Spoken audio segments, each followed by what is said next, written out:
न्याय किया।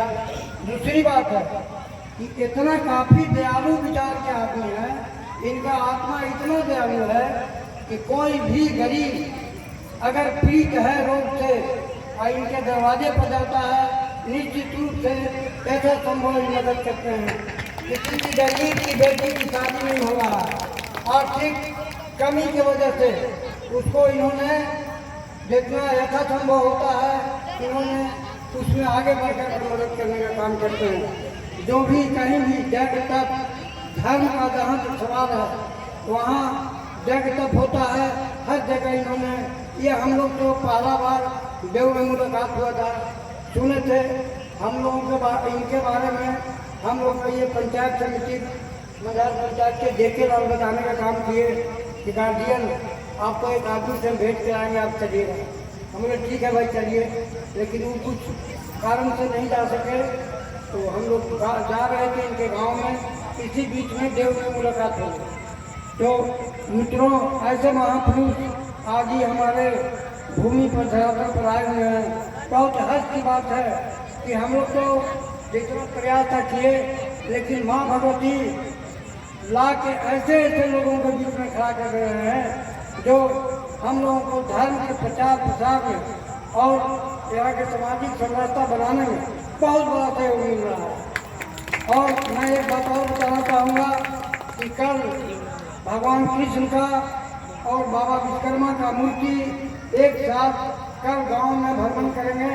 सभी माताओं बहनों से आग्रह है कि कल आप लोग जितना भगवान का जो कीर्तन गीत जो भी गाते हैं सब आप लोग तैयार रहिएगा। और कल 5 बजे गांव का भ्रमण हमारे भगवान श्री कृष्ण और विश्वकर्मा भगवान को भ्रमण कराया जाएगा गांव का। और उस भ्रमण में हमारे शक्ति बाबा भी उपस्थित रहेंगे। और आप लोग सभी से यही कहकर, समय का अभाव है, आप लोग प्रवचन सुनने आए हैं, अमृत पानी सुनने आए हैं, और हम लोग तो आपके घर के हैं, गाँव के हम रहते हैं। अब मैं शक्ति बाबा से आग्रह करूँगा कि आप अपने विचार को रखें। भगोई की धरती पर पधारे स्वामी जी महाराज, गुरुजन, आदरणीय गोप जी एवं इस पुण्य भूमि पर पधारे हुए दुर्गा स्वरूपा माताओं को मैं प्रणाम करता हूँ और आप सभी को प्रणाम करता हूँ। मैंने अपना जीवन गरीबों को समर्पित कर दिया है,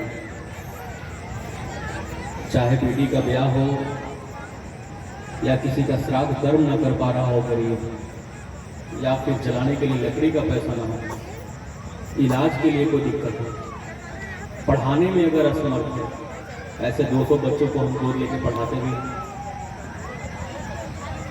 ऊपर का शिक्षा ग्रहण करने में मदद करते हैं। पूर्ण रूप से मैं जो भी कमाता हूँ उसका 90% हिस्सा गरीबों में ही दान कर देता हूँ। और इसकी शुरुआत तब हुई जब मैं नीदरलैंड्स के लिए जाने वाला था। यूरोप में एक देश है नीदरलैंड्स, जहाँ पर मेरा काफ़ी अच्छा पैकेज लगा था, वहाँ पर लगभग 25 लाख महीना। तो तभी मैंने निश्चय किया कि मैं नीदरलैंड्स में जाऊँगा। और मेरे दिमाग में हमेशा चलता था कि मेरे जीवन का मतलब क्या है, मैं क्यों जन्मा हूँ तो क्या मैं कीड़े की तरह मर जाऊँगा, खाना खाऊँगा, सोऊंगा, फिर उठूँगा, फिर काम करूँगा, फिर पैसा कमाऊँगा, फिर सो जाऊँगा। ऐसा जीवन मुझे नहीं चाहिए। तो ईश्वर की असीम कृपा है कि भगवान गणेश की भक्ति प्राप्त हुई और साथ ही साथ मैं अपने जन्मभूमि में सेवा देने का संकल्प किया। यानी कि मैंने उस दिन संकल्प कर लिया था कि जो भी कमाऊंगा सब गरीबों में दान कर दूंगा, संचय नहीं करूंगा, कुछ भी अपने पास नहीं रखूंगा। इन्हीं सब लक्ष्यों के साथ, आप लोगों के आशीर्वाद के साथ, आप लोगों के स्नेह प्यार और आशीर्वचन से मैं हमेशा अभिभूत होता हूँ। और अब लगता है कि सच में जीवन जीने का एक लक्ष्य है अपनी मातृभूमि का सेवा करना। इन्हीं चंद शब्दों के साथ आप सबको प्रणाम। हर हर महादेव।